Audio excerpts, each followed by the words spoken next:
एक साहूकार था जिसके 7 बेटे और एक बेटी थी। सातों भाई व बहन एक साथ बैठकर भोजन करते थे। एक दिन कार्तिक की चौथ का व्रत आया तो भाई बोला कि बहन आओ भोजन करें।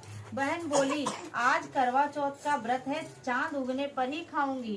तब भाइयों ने सोचा कि चांद उगने तक बहन भूखी रहेगी, तो एक भाई ने दिया जलाया और दूसरे भाई ने छलनी से उसे ढंका और नकली चांद दिखाकर बहन से कहने लगे कि चल चांद उग आया है, अर्घ ले ले।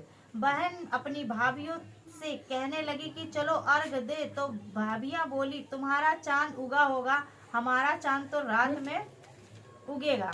बहन ने तब अकेले ही अर्घ दे दिया और खाने लगी तो पहले ग्रास में बाल आ गया, दूसरे ग्रास में कंकड़ आया, तीसरे ग्रास में मुंह की ओर किया तो उसकी ससुराल से संदेश आया कि उसका पति बहुत बीमार है, जल्दी भेजो। माँ ने जब लड़की को विदा किया तो कहा कि रास्ते में जो भी मिले उसके पांव लगना और जो भी सुहागिन का आशीष दे उसके पल्ले में गांठ लगाकर कुछ रुपए दे देना। बहन जब भाइयों से विदा हुई तो रास्ते में जो भी मिला उसने यही आशीष दिया और कि तुम 7 भाइयों की बहन हो, तुम्हारी भाई सुखी रहे और तुम उनका सुख देखो। सुहाग की आशीष किसी ने नहीं दिया। जब वह ससुराल पहुंची तो दरवाजे पर उसकी छोटी ननद खड़ी थी।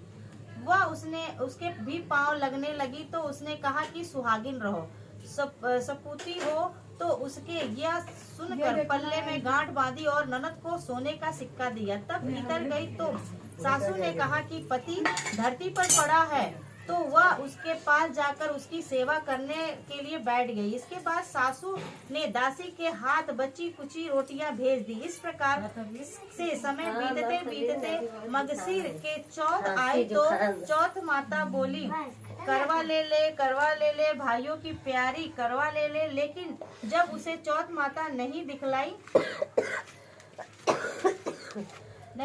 दी तो वह बोली हे माता, आपने मुझे उजाड़ा तो आप ही मेरा उद्धार करोगी, आपको मेरा सुहाग देना पड़ेगा। तब चौथ माता ने बताया कि पौष की चौथ आएगी, वह मेरे से बड़ी है, उससे ही सब कहना, वही तुम्हारा सुहाग वापस देगी। पौष की चौथ आकर चली गई, मास भी आकर चली गई, फागुन की चौथ भी आकर चली गई, चैत बैसाख जेठ आषाढ़ और सावन भादो की सभी चौथें आई और यही कहकर चली गई। आगे आने वाली को कहना।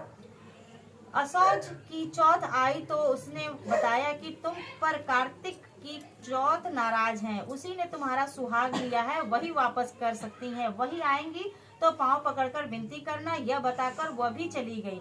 जब कार्तिक की चौथ आई तो वह गुस्से से बोली भाइयों की प्यारी करवा ले ले, दिन में चांद उगाई करवा ले ले, व्रत खंडित करने वाली करवा ले ले, भूखी करवा ले। तो यह सुनकर चौथ माता को देखकर उसके पांव पकड़कर गिड़गिड़ाने लगी, हे चौथ माता, मेरा सुहाग तुम्हारे हाथ में, आप ही मुझे सुहागिन करे। तो माता बोली पापिन हत्यारिन, मेरे पांव पकड़कर क्यों बैठ गई? तब बहन बोली कि जो मुझसे भूल हुई उसे क्षमा कर दो, अब भूल नहीं करूंगी। तो चौथ माता ने प्रसन्न होकर आंखों से काजल, नाखून से मेहंदी और टीके से रोली लेकर छोटी की उंगली से उसके आदमी पर छींटा दिया तो वह उठकर बैठ गया और बोला कि आज मैं बहुत सोया। वह बोली क्या सोए मुझे तो 12 महीने हो गए, अब जाकर के चौथ माता ने मेरा सुहाग लौटाया। तब उसने कहा कि जल्दी से माता का पूजन करो।